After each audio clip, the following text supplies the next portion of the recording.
For number 1, you can see we have a model of the shoulder girdle. You're going to have 5 stars on each of your models. For each of these, make sure that you know the name of the muscle, origin, insertion, and all relevant actions. We also have 1 ligament question on here just so that we can use all of our star colors. See green, blue, and silver. Take a quick pause, answer all of those questions, and now I'm going to start giving you the answer. So your goal is going to be your subscapularis. Its origin is going to be the subscapular fossa, the red right in there. And then its insertion is going to be that lesser tubercle here.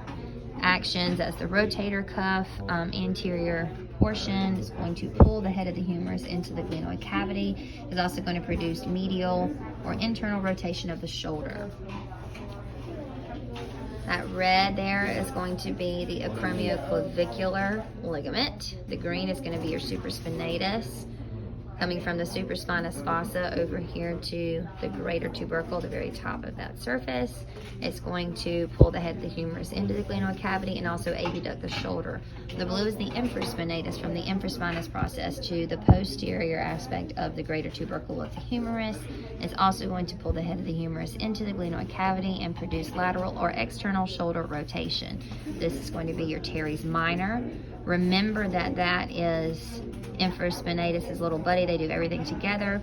It's going to come from that lateral border of the scapula and the posterior surface, right by the infraspinous fossa, attaching to also that greater tubercle. You can see that little spot right there.